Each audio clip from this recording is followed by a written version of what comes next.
trying to wrap up this long tutorial with a few slides, bring up some at a higher level. Then I will show up a few questions people actually submitted. Thank you for whoever submitted the questions. If someone more had more questions, I don't know if I can handle it in real time. So let me first just give a quick summary of why we're doing this whole NDN IoT stuff.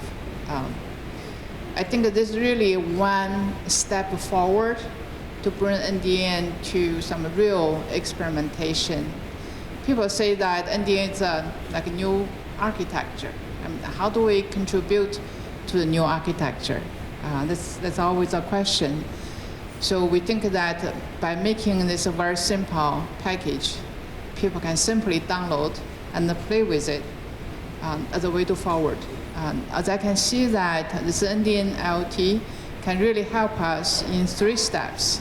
One is about filling in a real need, and then helping pushing forward with the solution development, and then eventually help moving NDN towards the deployment.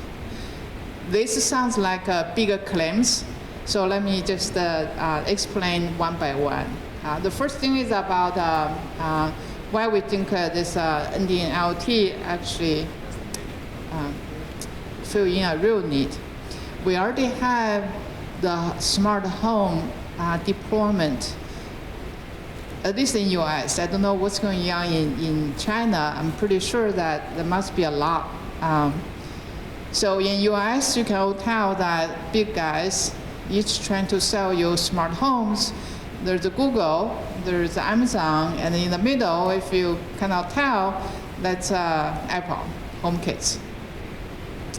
And there's, of course, more to come, right? There's this one saying that, hey, Conterra, dim the lights, and your light will be dimmed. Which product is that? Whose thing is that? Anyone know? This is a container thing. That's a Microsoft Smart Home Assistant. So what's wrong with all these smart home solutions? They are out there. They are working. Why would anyone need NDN IoT? They are all different, each by a different vendor. But at the meta level, I see that they share 2 things, not the red ones.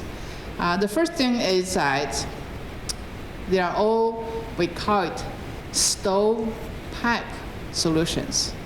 That is, one provider give you the whole complete set of the thing, and so you get logged into that provider.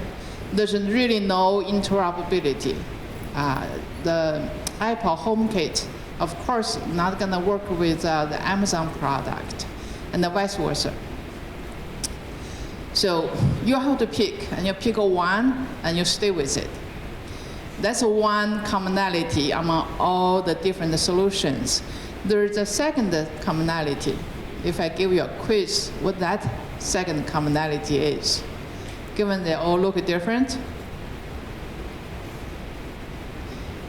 the second commonality is that they are all cloud controlled. Not only the control comes down from the cloud, but your data goes up to the cloud. Is that a concern? Well, that's a concern, at least for me. But I'm not alone, because there are people who went out to do the market survey. And that basically shows that this was done. You can see that as in April last year, that says that 72% of the responders, the people who already had those smart home solutions, are concerned about their privacy issues.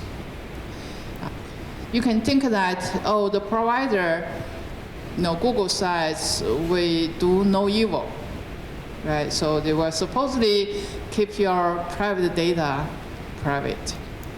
But unless still entirely out of your hands. So a year later, there's some other people who did the survey again. You can see from the title, privacy tops the list of consumer smart home concerns. This one actually is earlier this year. So given that I'm not the only one, I'm pretty sure people you hear also would like to see some kind of smart home solutions that will put the control in your hand and keep your own data to be under your control. So the question is that there's so many startups, right? I put the empty there because I wanted to say that there's so many startups in the Bay Area, but I was talking about the US. There's also maybe more startups in China. How come nobody has produced such a solution if it is well known people would like to see this kind of locally controlled smart home system? Startups looking for things they can sell, and there's clearly a market for this. How come no such products on the market today?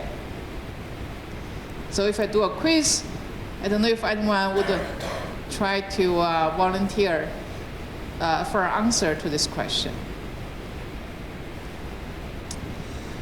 I tried this question in some other occasions. You know what the answer is?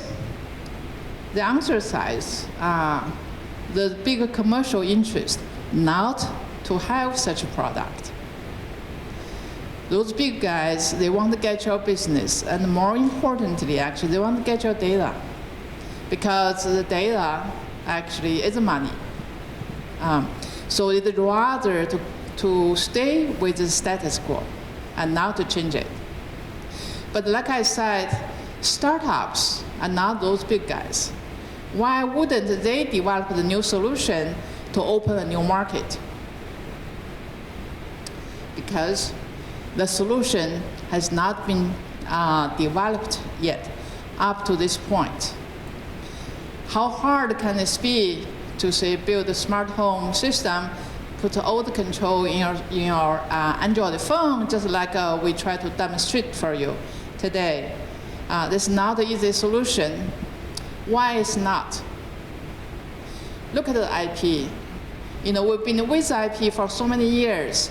We don't even think about how it works.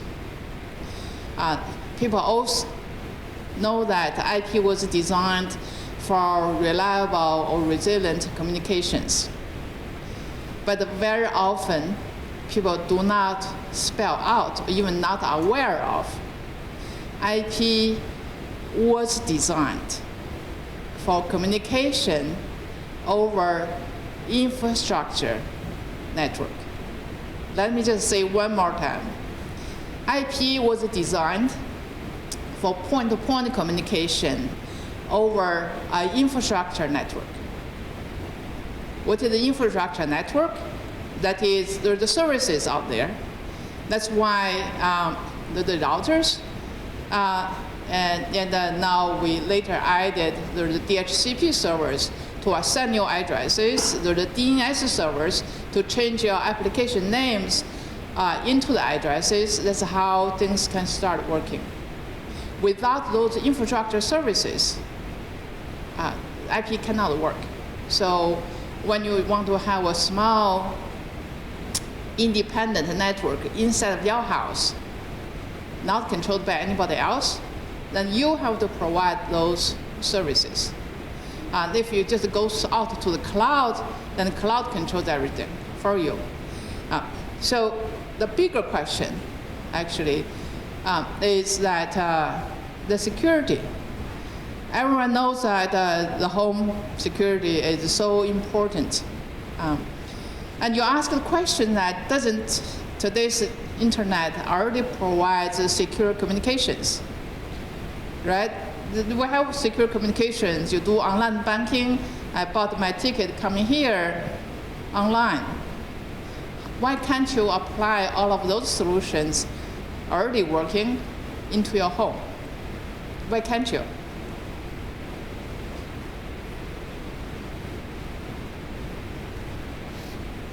Maybe it's a too trivial question, so people don't want to answer.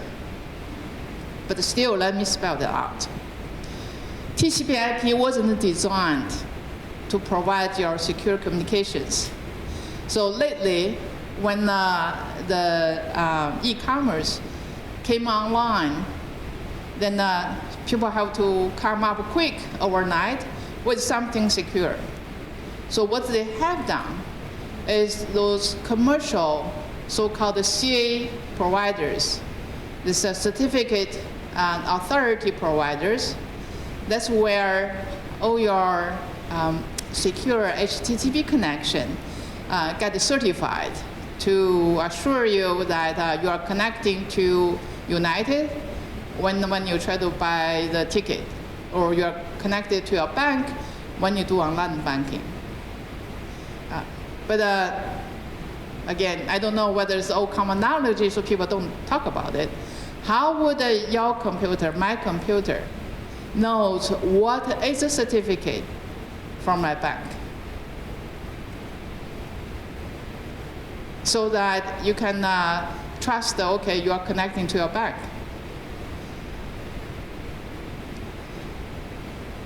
I hate to say it's really a hack.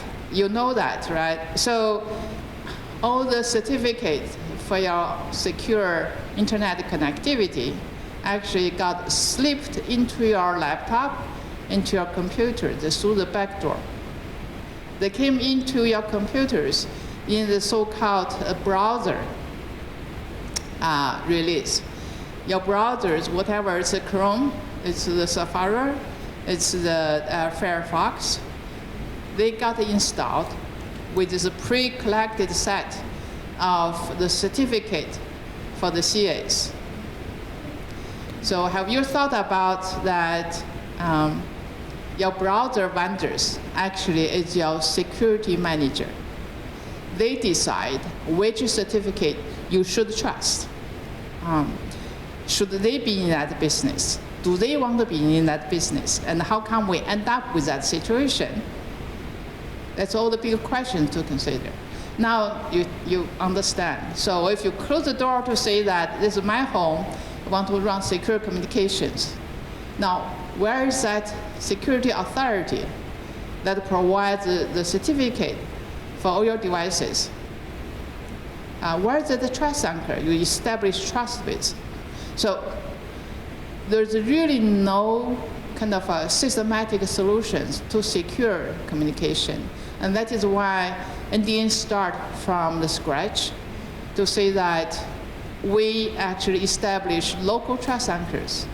And we can figure out which device can do what by setting up our own trust policies through the definition we call it the trust schema. Why can't you apply all of those approaches? Just directly move from NDN to TCP/IP networking. Why can't you do that? Because through the day, I hope you picked it up. NDN, just by the name, named data networking. All the secret sauce of NDN, all the power is in the names. Is in the names. You name the key, you name your device, you name actions it can take, then you can simply write down almost plain text to say which device can do what. Then all the execution, all the key allocations and other things will be done automatically. So NDN's basic trust anchor, the Lan and the Beitran explained in the morning, we promote this notion of a local trust anchor. You own your home, you are the trust anchor. You know, I belong, well, I don't belong, but I work for UCLA. They pay my salary. So UCLA is one of my trust anchors. And UCLA can issue the certificate for me. I can carry the certificate. Maybe when I go visit Berkeley, I can prove to them, you know, I'm a UCLA employee. That's how you can establish the verifiable connections. So NDN really provides this architectural foundation for you to address the above challenges, to enable the development of a completely user-controlled local system. So then I say that this NDN IoT, in the development of the NDN IoT, that's really help us to push forward with the NDN security, because the following reasons. NDN can make lots of contributions compared to what the TCP/IP can do. But this is my personal belief. I think the biggest one, perhaps, is really the built-in security support. I say so, it's because the security, as of today, is really this one problem that we do not have a viable solution, at least to my knowledge. And so therefore, this perhaps the most promising direction, applying semantic names to logically reason about your security and formally prove your security, to really gradually build a secure internet. And for security, there are people who do crypto research to prove, to say that how strong a key is and how much computation it is to, I don't know, do some signature or encryption. But I tell you, the most difficult thing in deploying the crypto protection, at least for us, is not about the crypto algorithms. It's about the usability. That is, how you manage those keys, who get which keys, and which key can do what. Those are the usability questions. If you want the human to define, to manage individual keys, you saw some of the things that Alex showed you, right? That key is extremely long, how many characters, whatever that is, how good human is really managing those keys. So this NDN IoT package, because we are developing it for the home usage, the test bar is pretty high. That is, your grandma has to be able to use it. So therefore, when you buy a new device, you cannot expect the general user to be able to say, oh, generate a pair of keys and put one here, put one there. Instead, at the most you can ask the users to do is doing something common sense, to say that use your phone to scan in the barcode or QR code, something that everyone can do, you know, down to 4 years old up to 80 years old. And once you take that first step to bootstrap the relation between you and between the new device, the rest, the NDN will do automatically. So we can automate the crypto usage. Then the home IoT is really offers this high bar on the usability point. The last thing I want to talk here before I get to your questions is about the NDN IoT and how NDN can eventually get it rolled out. You think that, okay, say that you are right, you become successful. You propagate this idea around, and some smart startups can pick it up and develop a new solution.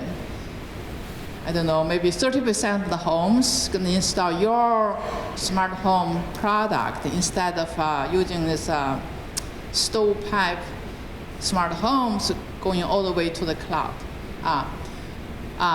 Then so what? So the first thing is that all the new architecture, I would say, actually start from the edge. Why you have to start from the edge? It's not you can start from the edge, but I would emphasize the new things can only start from the edge.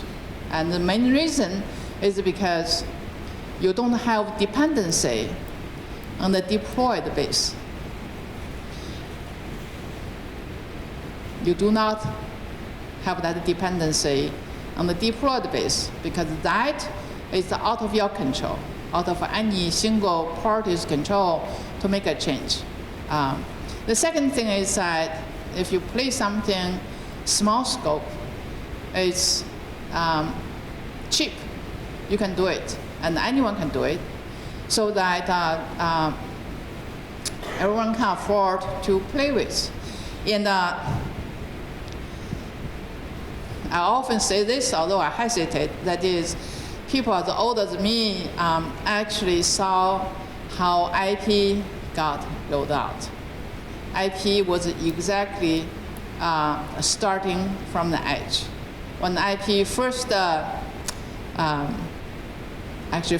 published as the US DoD standard protocol, there was not deployment yet.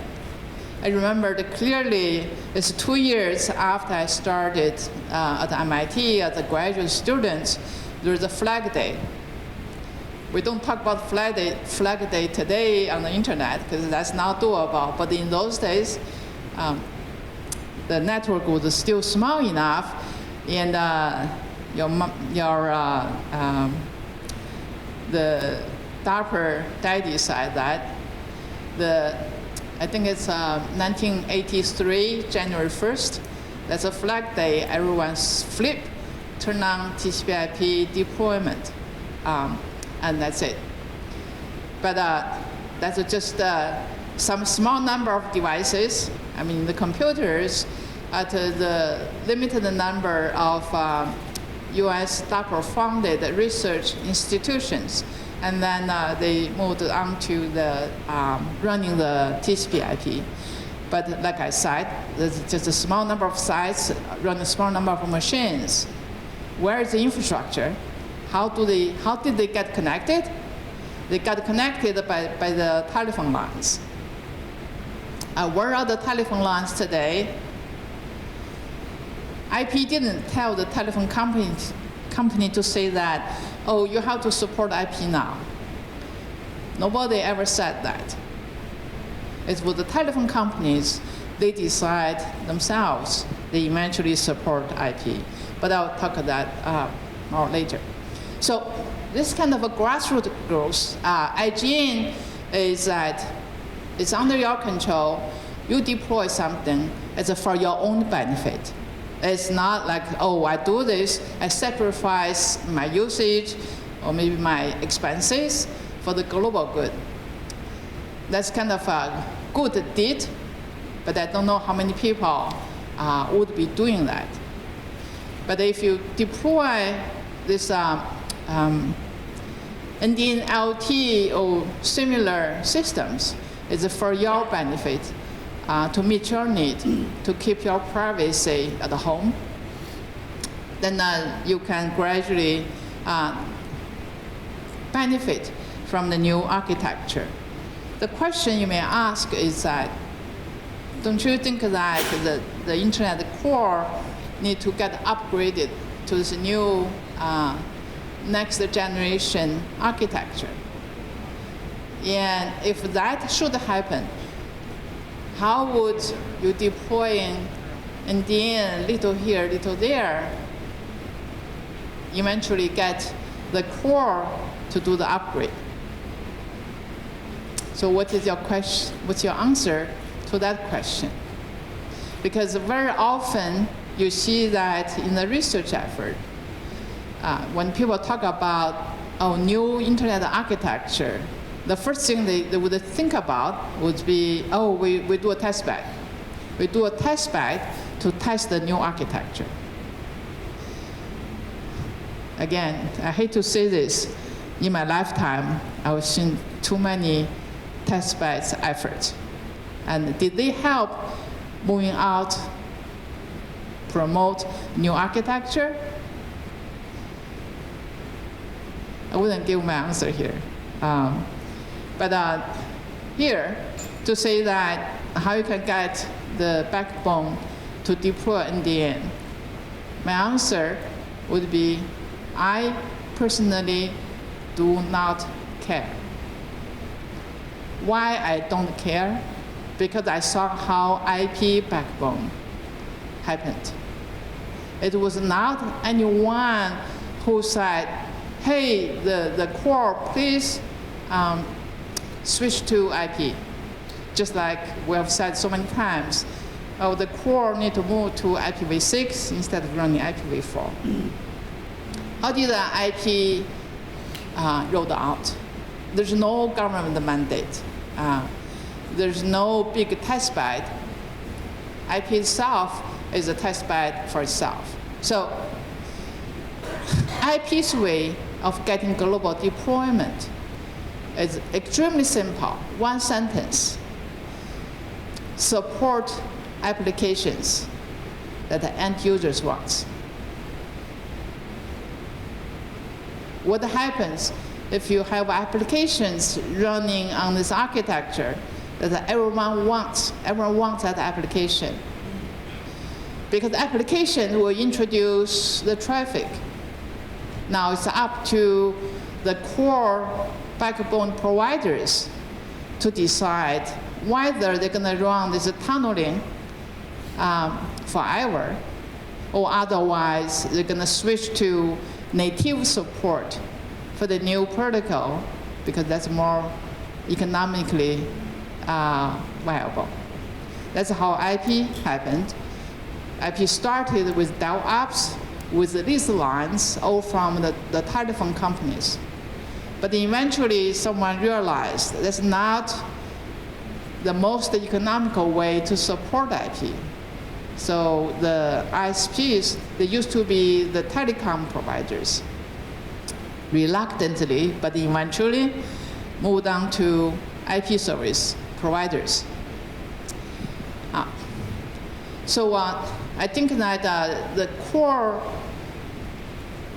step in developing a new architecture, NDN or not NDN, is really to find the solution for the important problems your architecture can help solve that the existing ones cannot.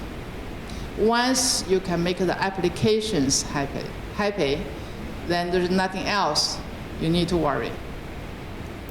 So that'd be my summary words for why we are pushing out this new application area to have the edge experimentation with the NDN. I don't know if people have more questions. So I did. I got 2 people send me questions. Thank you very much. I cannot recognize who you are, but I really appreciate. So for other people, if you have questions, I would still welcome, and I will try to address it. I don't know by what means, but let me first just show you the few things that I got and try to address them. The first one is about how to deal with data with the same name. This actually is one of the common questions that have been asked many times. To say that, oh, your NDN usernames. Now, you say you are going to run sigcomm 2020. I'm going to say, hey, I own that name. Now, for the consumers, you send requests for data for sigcomm 2020. How do you know you get the right answer?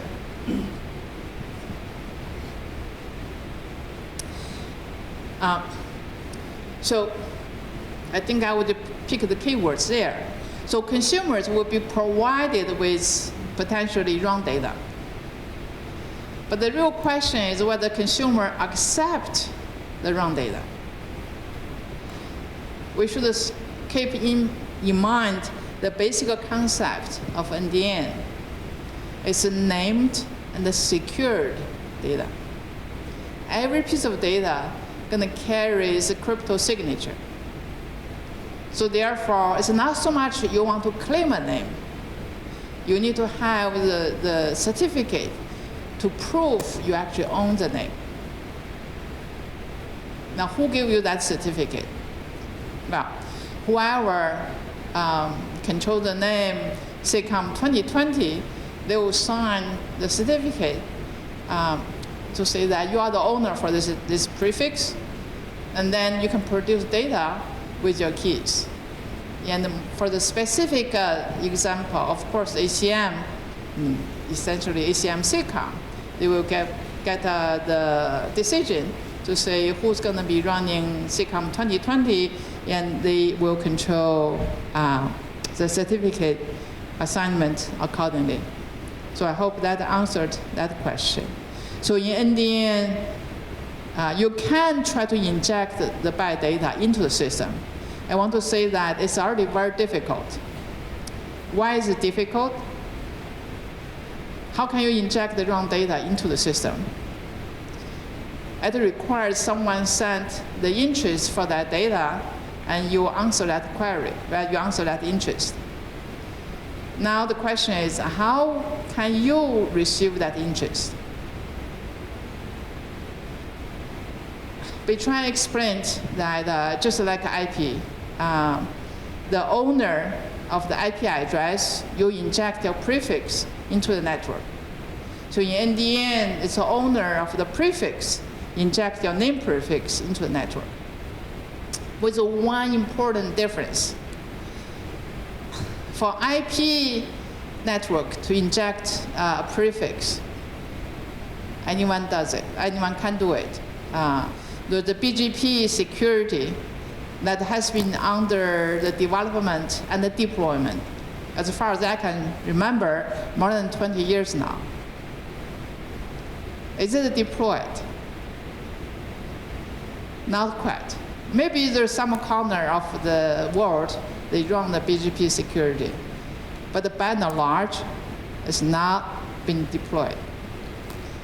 In NDN, on the other hand, you want to inject anything into the system.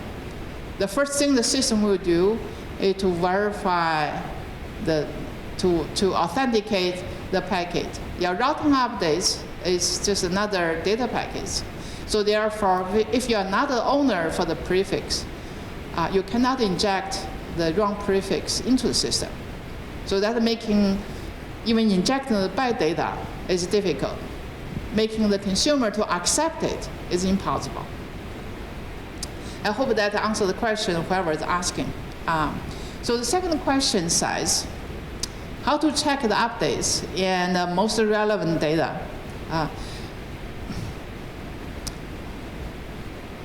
As I read through the whole thing, I think my take of that is really about checking the updates, because later on it says that when the interest runs into a router with the cache, they're going to bring the data back from the cache instead of the interest goes all the way to the original producer to bring back the fresh data.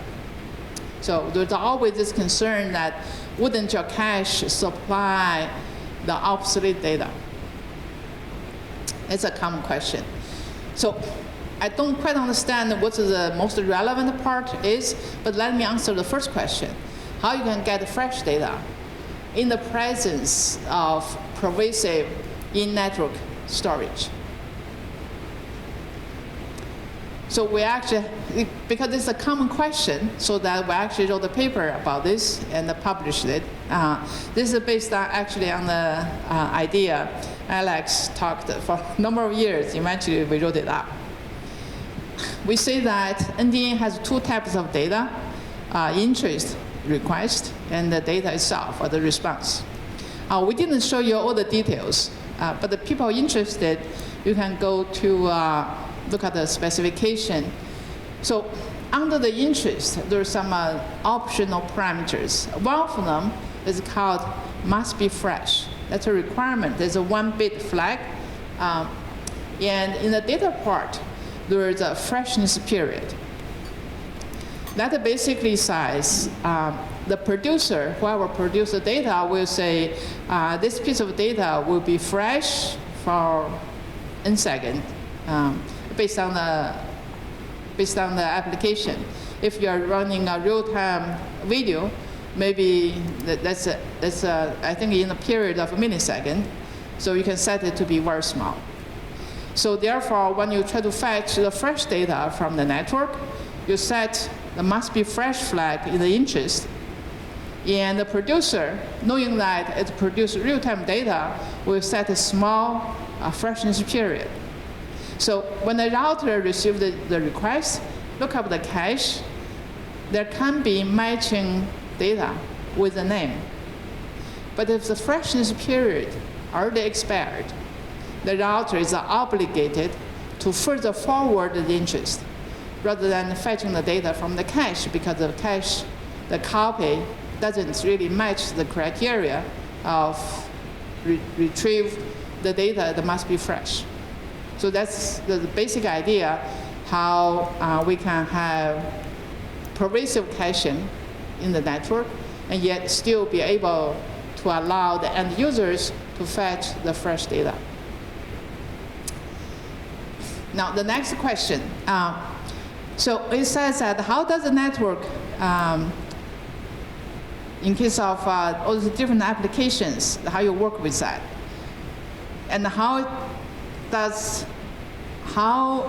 not rely on the location in those cases. I don't know how to answer the first part because web browsing is one application that actually has a very easy match to the NDN communication pattern. You request data, that's your HTTP request, then the data will come back. The different applications like email, very often email is considered like push application, so-called, because you just read a message, you upload the message, right? So that's a different thing.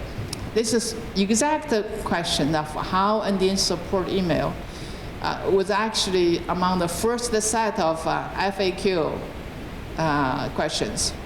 So you can go to the NDN website and look up the FAQ that provides answers, explain how that's get done, and together with many other commonly asked questions.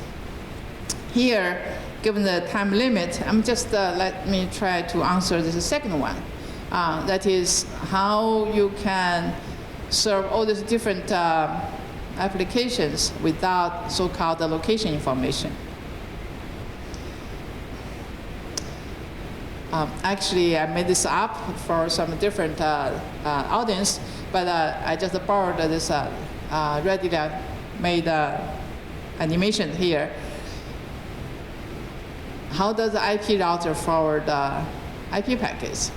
We all know there's a FIP, the forwarding information base, that tells the router to say that, oh, there's interesting, the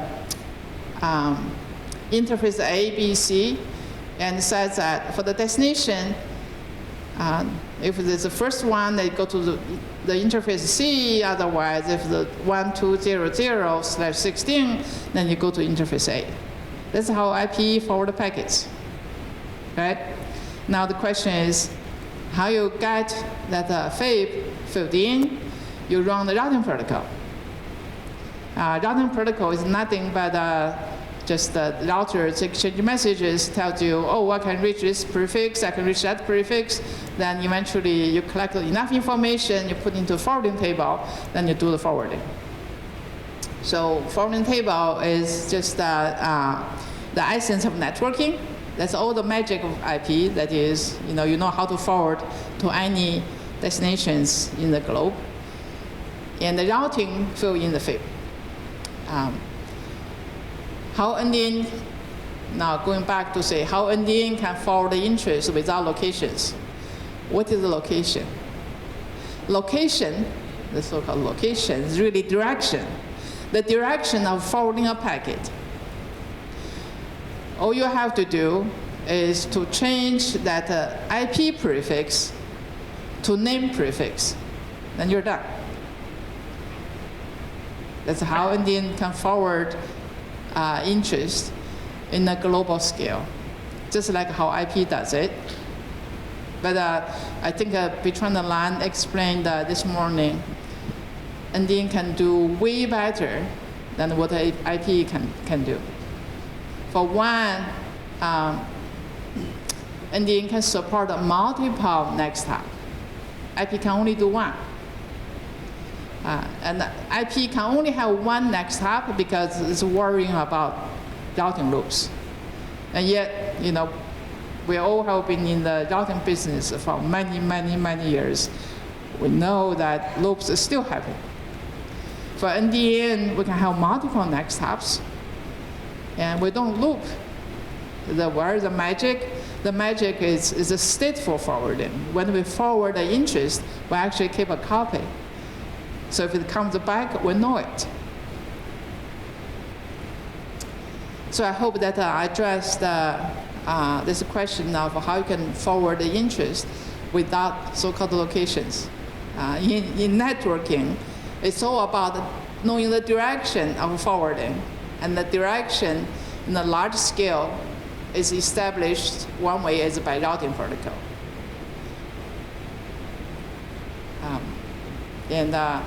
Routing works, you can do routing way to propagate reachability for name prefix and for IP prefix the same way. There's actually way scalable routing for global systems. Lan didn't have a chance to talk about her work. It's called hyperbolic routing. That is, you don't have to run a routing protocol. From name prefixes, give a rough direction, go east or go west. And the routers will figure out what's the best way. Can't you do the same thing with IP? Can you? You cannot. Why can't you? Because hyperbolic routing is kind of approximate routing. Give a rough guess to say, go this direction, you should hit that target. But we all know that given complex topology, you go rough direction, go east, you can hit a local minima. That is, you get into a dead end, and you don't know how to recover from it. That's what happens to IP. IP is stateless, like Bertrand explained this morning. Me as the router receive a packet, throw it out. If I receive another packet, it may be the same, but I don't know because it's stateless. I throw it out. So if you hit a local minima, you're stuck there. Why wouldn't NDN run into the same problem? Stateful.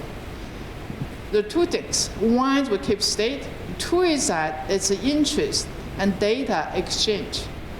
So if we send the interest, the data doesn't come back, we know it. We try a different path. So therefore, in NDN network, there's no such a thing called a local minima. We always know which way works and which way doesn't. If more than one path can work, we figure out which one's better by seeing how long it takes after you send the interest when the data will come back. But yeah, so I'll just end up here and say a big thank you for spending the day with us. So be trying to know how you want to handle. There's still 20 minutes left.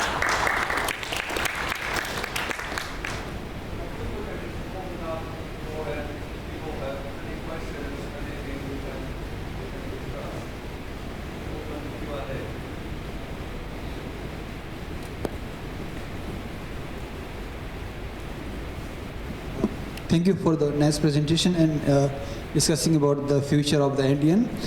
As you have discussed now in the routing forwarding plane, you said that instead of IP, we just need to translate with the names and the packet will be forwarded. But I am curious that in the IP, we have fixed length of IP address. But in the naming, what if we have a very large name? So that will eventually affect the routing tables. Because if we have, on the internet scale, we have a large internet and very long names. So that will fill the routers, the routing tables very soon. So in my opinion, that is a disadvantage of naming the paths, the name prefixes, because the IP have very fixed, for every device we have a very fixed length of the IP address. But in the naming, it can vary very long. I think actually there's two separate questions. One is how long each prefix can be. Maybe that's what your question. There's actually a related question, which is that if you route on names, how many name prefixes will there be? Even for IPv6, people think there's a gigantic namespace, but it's a finite, right? There's a finite, 2 to the 128, so what? Finite. But name prefixes, we don't even have that upper bound, however big that is. So there's really two separate questions. Yeah. So regarding the first one, yes, it can take more bits, but I want to make one clarification. In the examples, we show you, here's the name, right? A big company / something. That does not mean that all the prefixes will be encoded as ASCII. Let's make that very clear. We only say that the prefixes will be semantically meaningful. How it's get coded, it's a representation. Why you don't write ASCII? Because the routers don't understand ASCII. ASCII is for you and for me. Routers only see ones and zeros. All you have to do is do efficient encoding that translate to something we understand semantically. That's about the length, so it's not ASCII. That's reduced a lot if you compare to ASCII. The second thing is that I tell you a story as an answer. So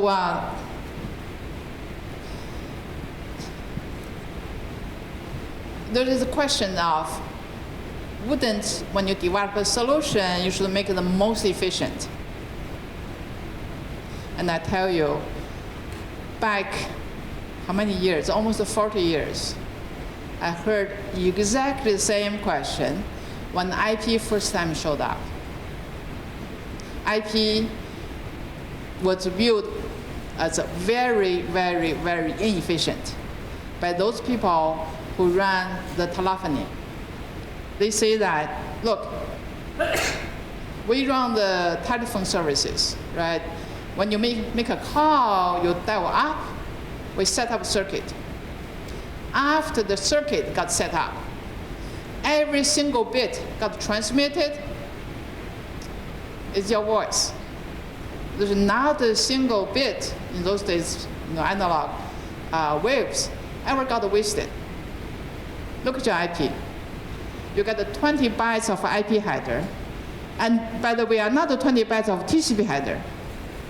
And maybe there's more headers upper for the application protocol.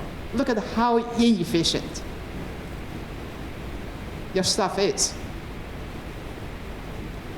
Why I tell this story? Oh, then so eventually, the telephone is gone. So when we do the voice calls now, they are carried by IP. Just make it very inefficient and make it very sure that everyone actually knows it. So voice call carried by SIG. Do people know how many so-called wasted bytes in the SIG protocol?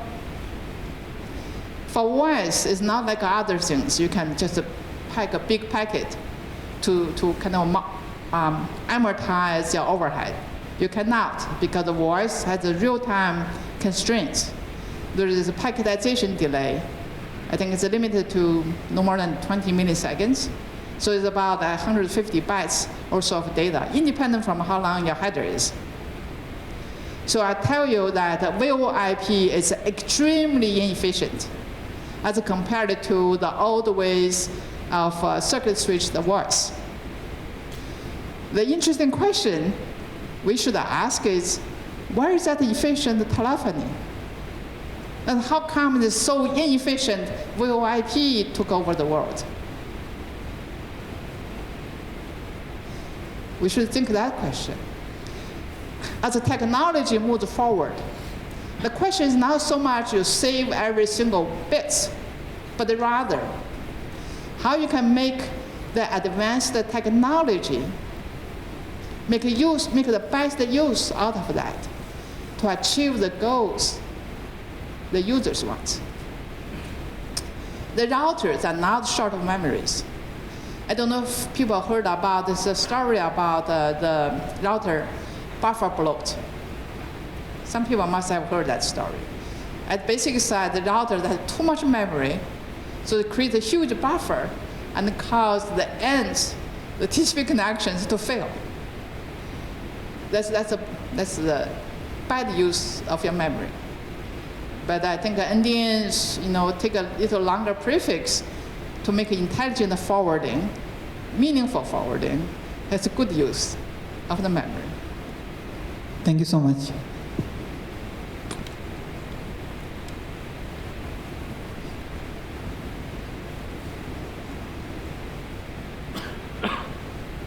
So keep this in mind. Technology moves forward. Look at the memory, right?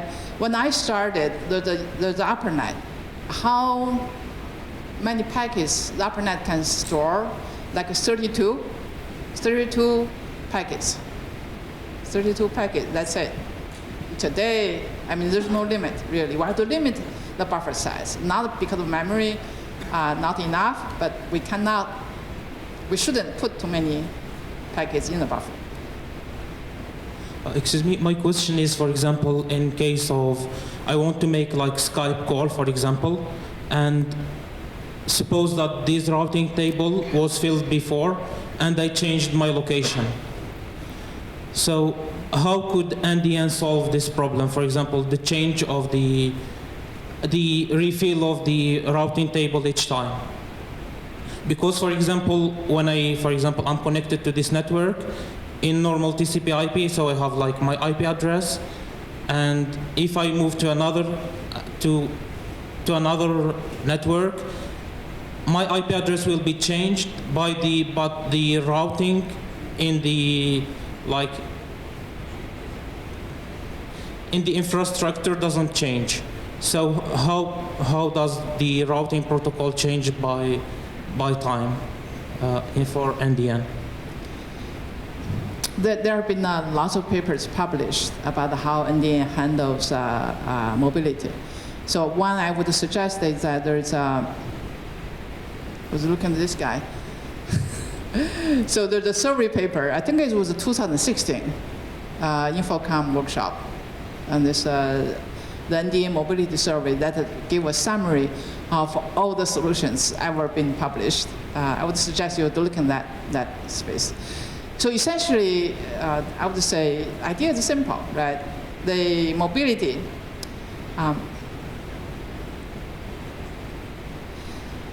something moves, and something in the infrastructure you don't want to change. So therefore, you have to create a mapping. In your case, you say for the mobile IP, for example, address doesn't change, but then mobile, for MIP, there is a home agent. It changes your ID with your locator mapping, right? So for NDN, there are two separate issues, because for IP, there is just the IP address delivered to destination. For NDN, there are the consumers who ask for data, there are the producers who produce data. For consumers who ask for data, your mobility support comes for free, because you send interest, request data. So I'm connected here, I send the interest, I moved, I come down here, I didn't get data, I send the interest again, retransmit the interest, and data will come to me, to my new location. It's a stateful forwarding handles that. It knows where you are because you send interest down. Right? So the only thing we have to concern is about producer mobility, generally speaking. That is, if I, like, shooting the video as I drive along and I want my friends to all see what I'm seeing, I'm producing data in the mode. So how would others, my friends, get my video stream? Right? Now you have to think about this. For IP, because the concept is a node, the mobility means chasing the moving nodes. You have to chase it. There's no other concept. You want to reach that node specifically. So whether you do mapping or do other tricks, you have to chase that node to know exactly where it is. For NDN, it's called name the data. We're fetching the data. What's the difference that makes? Because instead of chasing you as a mobile producer, we can move the data. We can move the data to a stable location, and therefore the consumers doesn't have to know you're moving. We just know from that place to fetch your data. That's how Facebook works, right? You can upload your pictures that you take it to the Facebook server, and your friends fetch from it. Never know you are moving around. So NDN really opens up mobility support with more options by moving the data. But of course, if you have to chase the node, we also have the solution. There's a paper published. We can send you the pointer.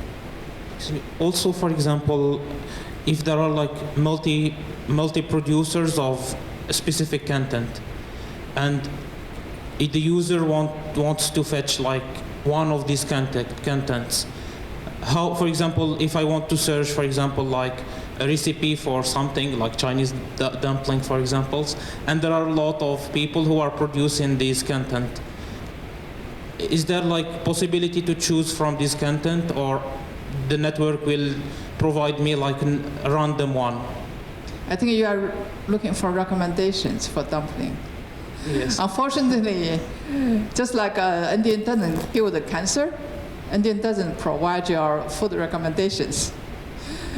You give a name, we get data for you. But what you are looking for is really, I said this for the, the recommendation size.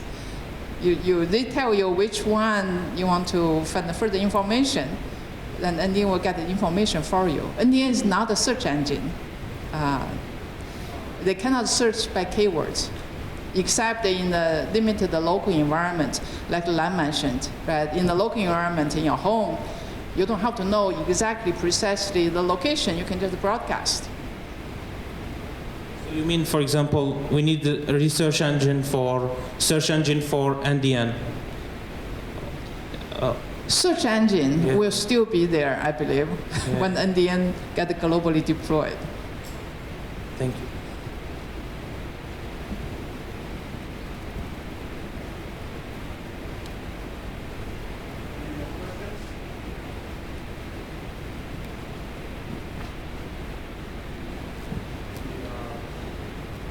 I guess that's the end of the day. Thanks everyone for coming to the tutorial. If you are interested in Indian research, for any questions, welcome to contact us or go to our website. And we really like to see more and more people get involved in this great research effort. Thank you very much.